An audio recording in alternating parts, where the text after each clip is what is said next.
क्योंकि हमें timer check करना होता है कौन सा टाइमर का हम कनेक्शन करने जा रहे हैं। ठीक है, टाइमर दो प्रकार का होता है, एक होता है हम जब फेस सेट करेंगे तो फेस आउट लेंगे। दूसरा क्या रहता है कि एक टाइमर ऐसा आता है जिसमें न्यूट्रल और फेस दोनों कनेक्ट होते हैं।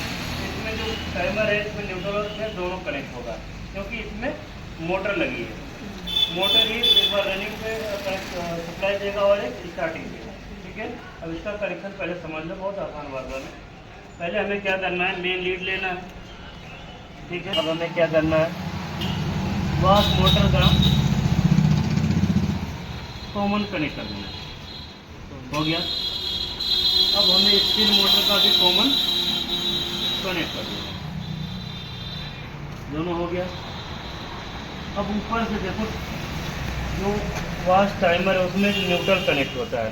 ठीक है, उस न्यूट्रल को भी इसी में कनेक्ट कर देना है।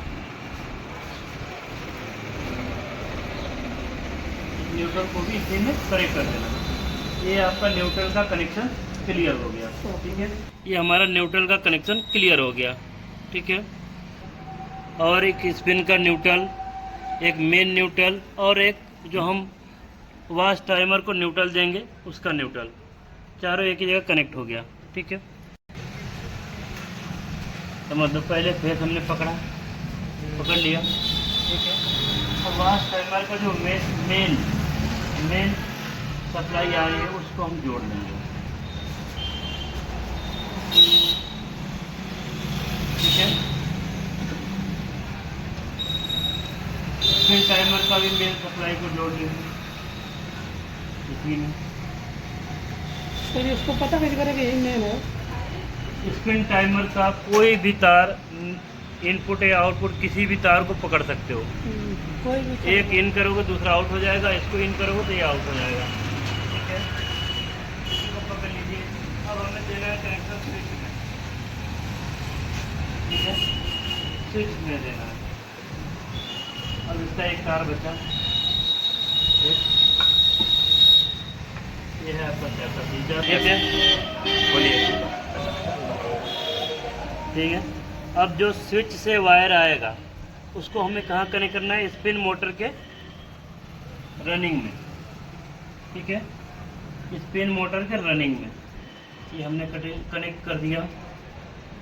दूसरा स्टार्टिंग कैपेसिटर कर दिया समझो, और इसका रनिंग भी कैपेसिटर में कनेक्ट कर दिया हमने। इसका कनेक्शन हो गया। अब हमें करना है वाश मोटर का कनेक्शन, रनिंग और स्टार्टिंग का। एक मिनट,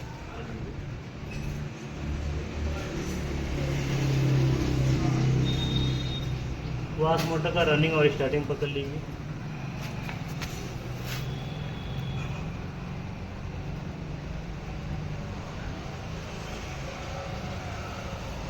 वायरिंग कंप्लीट हो गई। अब हम सप्लाई देंगे, देखते हैं चलता है या नहीं।